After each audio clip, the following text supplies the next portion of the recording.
샬롬 할렐루야. 요한복음 19장 32에서 36입니다.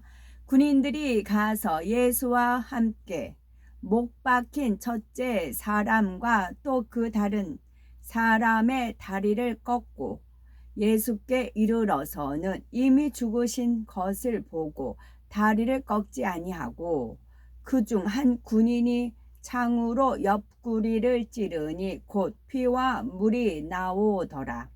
이를 본 자가 증언하였으니 그 증언이 참이라.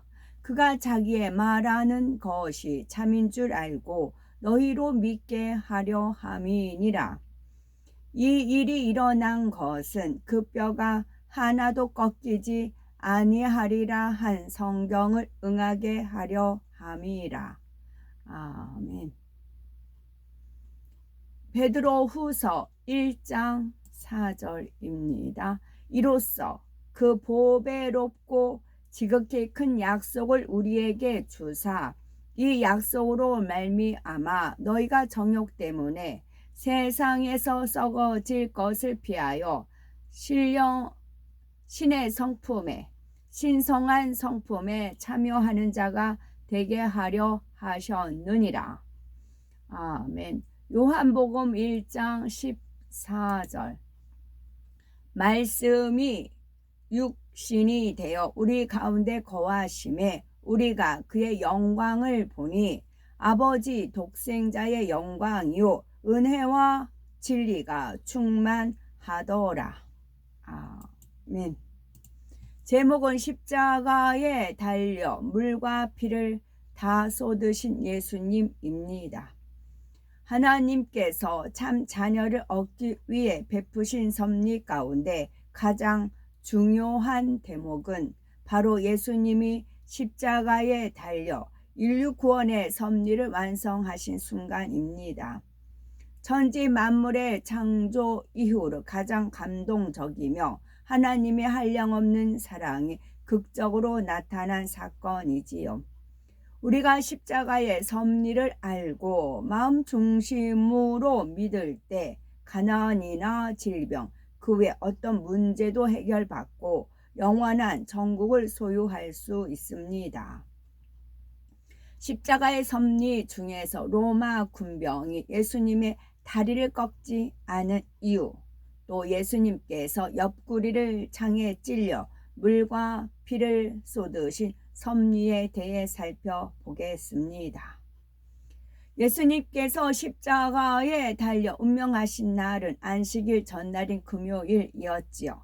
다음 날 토요일은 유대인들이 크게 여기는 거룩한 안식일이었기 때문에 시체들을 십자가에 방치해 둘 수 없었지요. 유대인들은 빌라도 총독을 찾아가 십자가에 저용한 사람들의 다리를 꺾어 시체를 치워달라고 요구합니다. 총독의 허락이 떨어지자 로마 군병들은 먼저 좌우편 십자가에 달린 강도들이 빨리 숨을 거두도록 다리를 꺾어 처리하였지요. 그러나 요한복음 19장 33절을 보면 예수님께 이르러서는 이미 죽은 것을 확인하고 다리를 꺾지 않았습니다. 여기에는 하나님의 크신 섭리가 있습니다. 예수님은 전혀 죄가 없습니다. 그런데 모든 인류를 율법의 저주에서 속량하기 위해서 대신 저주를 받아 나무 십자가에 달려 돌아가셨지요. 결코 자신의 죄 때문에 십자가에 달린 것이 아닙니다. 그러니 로마 군병이 예수님의 다리뼈를 꺾을 수가 없었지요. 또한 시편 34편 20절에 그 모든 뼈를 보호하시며 그 중에 하나도 꺾이지 아니하도다 하신 말씀을 이루기 위해 하나님께서 예수님의 다리뼈를 꺾이지 않도록 친히 보호해 주신 것입니다. 하나님께서는 이스라엘 백성에게 어린 양을 먹되 그 뼈를 하나도 꺾지 말라고 하셨지요. 여기서 어린 양은 예수 그리스도를 상징합니다. 양이 사람에게 젖과 고기는 물론이요 털과 가죽까지 다 내어주듯이 예수님께서는 자기를 온전히 희생하여 화목제물로 내어주기까지 우리를 사랑하셨습니다. 요한복음 19장 34절에 그중 한 군병이 창으로 옆구리를 찌르니 곧 피와 물이 나오더라 말씀합니다. 예수님은 근본 하나님과 본체시나 하나님과 동등하게 여기지 않고 오히려 자기를 비워 종의 형체를 가져 사람들과 같이 되었지요.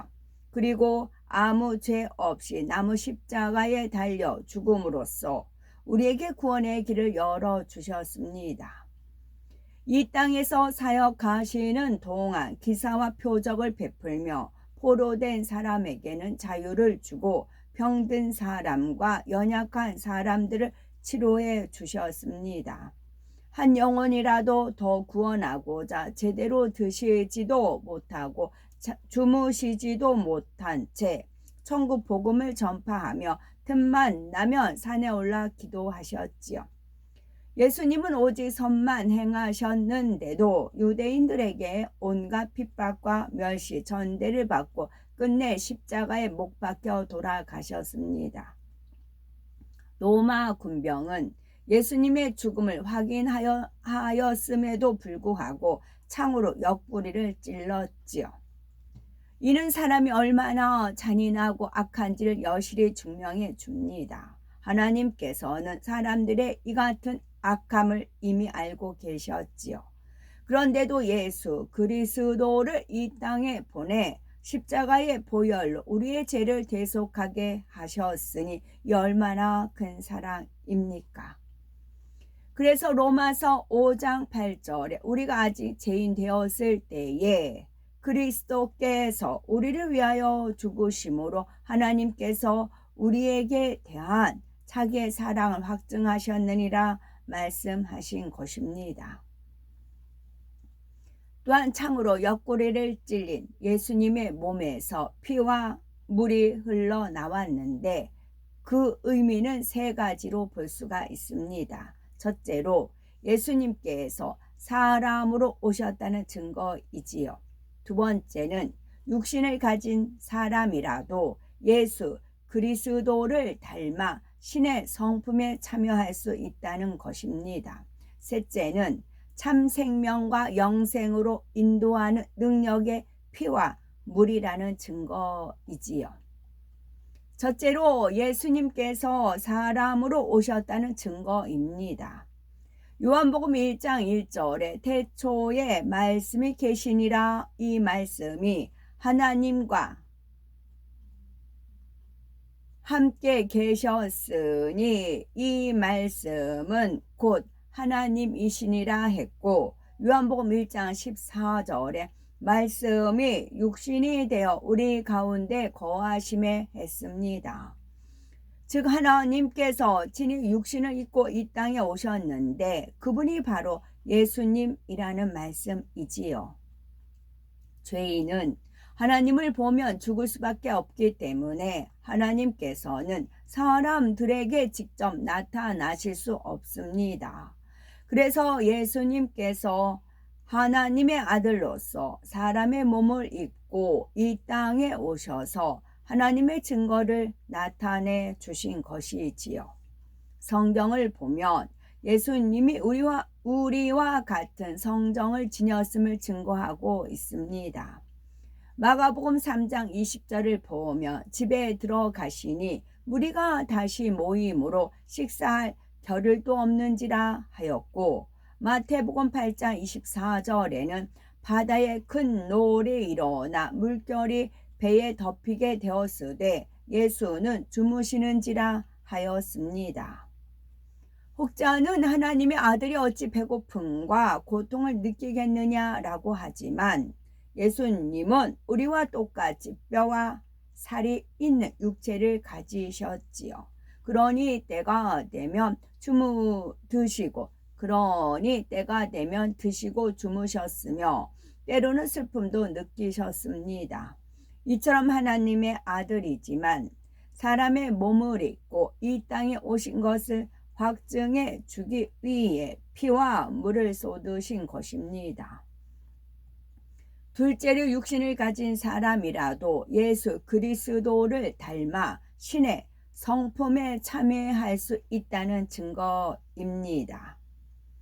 하나님께서는 거룩하고 온전한 분이므로 자녀들 역시 거룩하고 온전하기를 원하십니다. 그래서 내가 거룩하니 너희도 거룩할지어다. 하늘에 계신 너희 아버지의 온전하심과 같이 너희도 온전하라 하시었지요.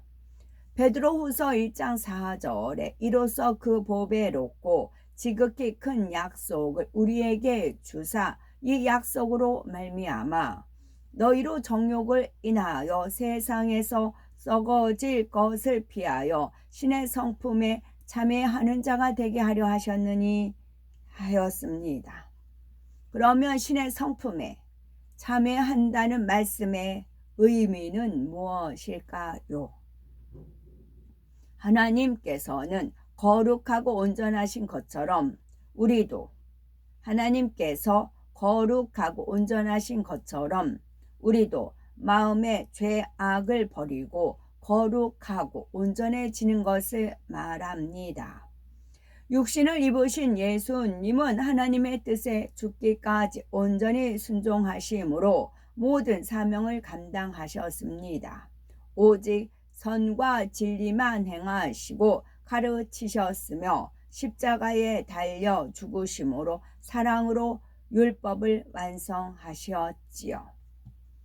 이처럼 사람의 몸을 입으신 예수님께서 친히 본을 보여주셨기 때문에 우리 또한 모든 죄악을 벗고 거룩한 행실과 마음을 가져 신의 성품에 참여할 수가 있습니다. 우리는 사람이라 연약하여 할 수가 없습니다. 라고 핑계대거나 변명할 수 없습니다. 셋째로 참 생명과 영생으로 인도하는 능력의 피와 물이라는 증거이지요. 예수님은 원죄, 자범죄가 없으므로 흘리신 피와 물은 흠도 점도 없는 보배로운 것입니다. 영적으로 볼 때 부활할 수 있는 능력의 피와 물이지요. 예수님은 우리와 같은 육신을 입으셨지만 우리의 물과 피와는 전혀 달랐습니다. 이처럼 흠도 점도 없는 예수님께서 거룩한 피를 흘리셨기 때문에 우리가 죄를 용서받고 참 생명을 얻어 부활할 수 있으며 영생할 수 있지요. 또한 예수님께서 흘리신 물은 영생수로서 하나님의 말씀을 의미합니다. 우리가 하나님의 말씀을 듣고 깨우쳐 그대로 행하는 만큼 죄악을 벗고 마음을 진리로 채워 하나님의 참 자녀가 될 수 있습니다. 예수님께서 피와 물을 다 쏟으셨다는 것은 우리가 죄를 용서받고 말씀대로 행할 수 있는 능력을 받아 참 생명을 얻게 되었음을 뜻합니다. 사망으로 갈 수밖에 없었던 우리가 예수님의 희생으로 생명을 얻었으니 이 은혜에 보답해 드리기 위해서는 어떻게 해야 할까요? 우리를 위해 희생하신 주님의 사랑과 독생자를 아낌없이 십자가에 내어주신 아버지 하나님의 사랑을 결코 잊지 말고 오직 하나님 말씀대로 살아 신의 성품에 참여하는 자가 되어야 되는 것이지요. 아멘. 비아 돌로로사는 라틴어로는 슬픔의 길이라는 뜻입니다. 예수님께서 본디오 빌라도에게 재판을 받으신 곳으로부터 십자가를 지고 골고다로 향해 걸으시던 약 800m 되는 길입니다. 아멘.